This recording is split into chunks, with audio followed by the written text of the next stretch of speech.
The city of Chicago is planning to close 61 schools this year, arguing they are half empty and too costly to keep open. But parents, teachers, and students are fighting back. The Real News recently sat down with a woman helping lead these efforts, Karen Lewis, president of the Chicago Teachers Union. We started off by asking her about comments by former Obama Chief of Staff and Chicago Mayor Rahm Emanuel, who said the closings are a done deal. Well, I think it's pretty indicative of the fact that he has absolutely no respect for the law.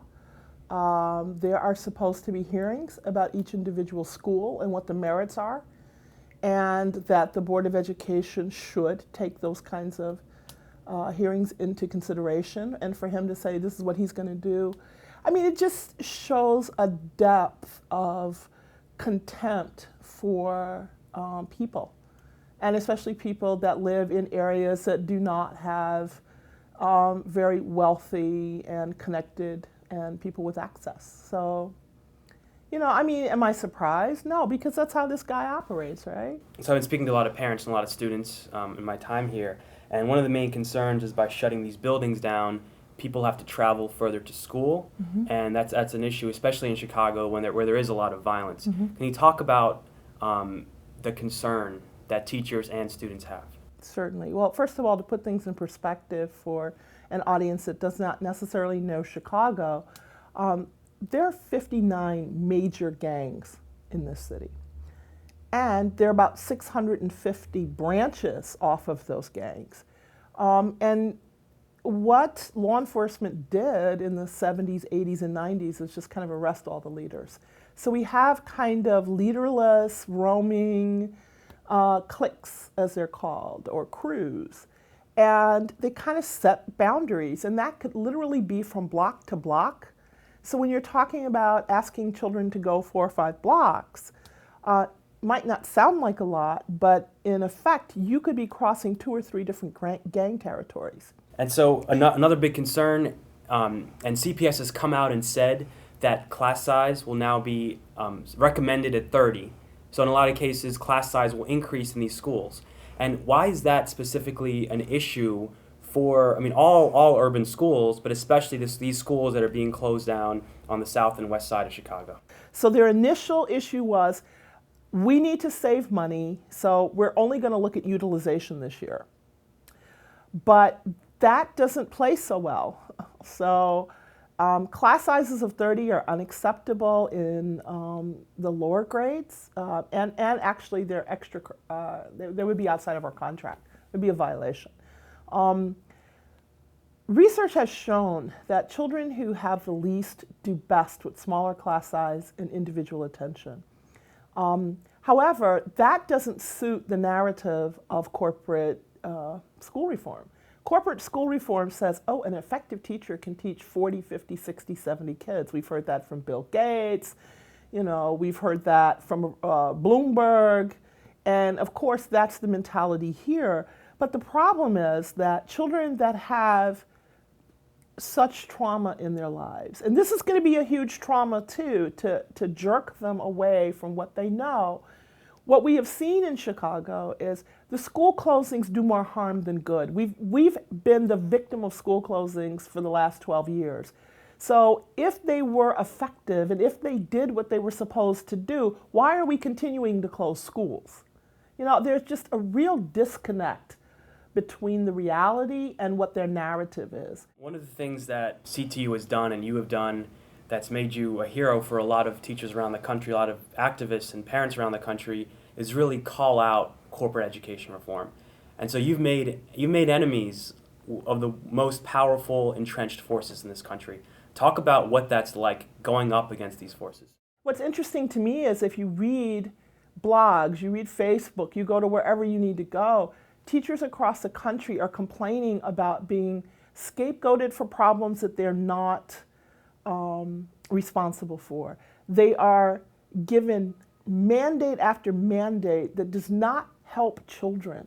And I think the problem is, as teachers and clinicians and paraprofessionals, our main goal is to help children. And when we see that the corporate agenda is actually doing harm, we have to call that out. But we have tried to accommodate these people. We have done everything they have ever asked us to do, and yet it is not enough. It will never be enough until they destroy our profession. And there are those of us that feel that we have to be on the line to protect not only our profession, but the common good of publicly funded public education.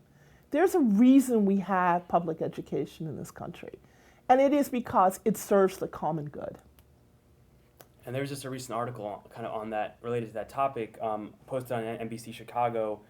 They asked the question, why elites don't think public schools are important in this city, in the city's future. And it mentioned how people like Rahm Emanuel, the leaders of the city, are not products of public school here. And it also says it's hard for public school graduates to maintain successful political careers because their backgrounds haven't enabled them to develop ties with people and money. If you look at our history, that we've always had this issue that the people who are of the elites are the people that went to Ivy League universities or that were born wealthy and were schooled in Europe or whatever the fad du jour was. None of that's changed. The difference is that there was a time when children that went to public school had access that they don't necessarily have now. Now they do if they're fortunate enough to go to a selective enrollment school or magnet schools.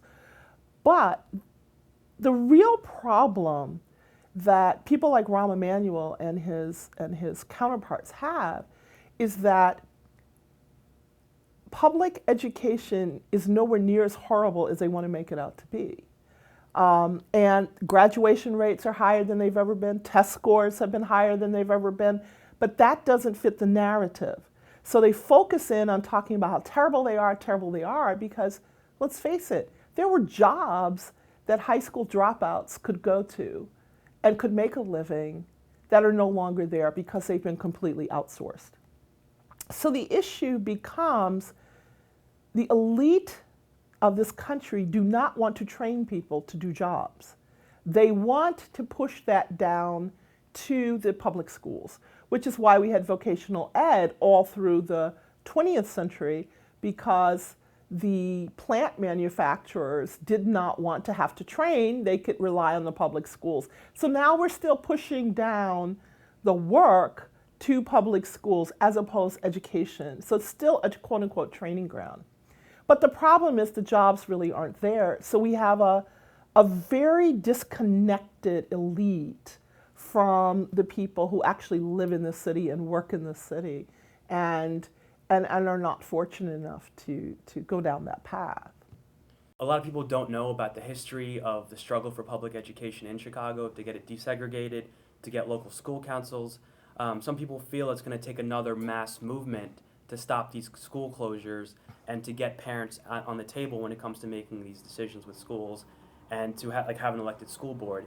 Do you see what's happening now with the strike and with the civil disobedience, the beginning of another mass movement that can really shake the elite power, the elite structure in the city?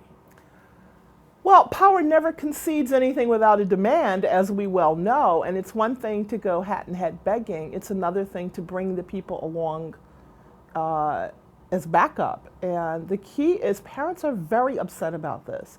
They, in many cases, have not felt that their voices are heard. And if your voices are not heard, then you have to amplify those voices. And I think that parents are feeling much, much more comfortable with actually moving in a different direction. I saw people yesterday that I haven't seen in 3 or 4 years that were members of local school councils. They're very clear about what this means. And the key is to involve people whose schools are not involved. That's how you get mass movement. When people say, well, I'm safe, so I don't have to think about it. And that's what has happened in the past, and it's not happening any longer. So we're seeing a definite shift. And finally, I want to leave you on a question about the vision that you see for public education. How would you want to see the schools run? What kind of resources would you want teachers to get? What kind of resources would you like buildings to get in this city? Well, I think if you look at any of the schools in this country that work really well, I think it would be easy to see exactly what they have and transplant that into our schools. So what we would like is to see excellent technology. We would like to see the kinds of professional development that everyone needs, not just teachers, but also administrators and clinicians, paraprofessionals, everyone. But we'd also like to see a real commitment to the kinds of services our children need, and especially those when we see in the rest of government closing down mental health facilities, closing down health clinics, doing these kinds of things, have these deleterious effects on, and domino effects. So clearly the schools are going to have to provide more wraparound services so that children continue to have safe places and safe passage. I think clearly they're going to have to make a decision on how they resource schools.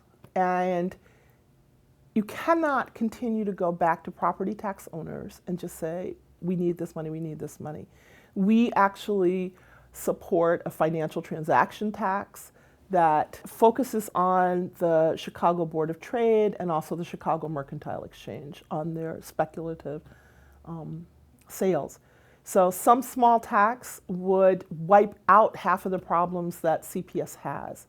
In addition, we would like to see governance change because governance also changes resources. If we had an elective representative school board that actually mirrored local school councils that were made primarily of parents and community members, we would see a completely different focal point. Thank you so much. You're welcome. Thank you.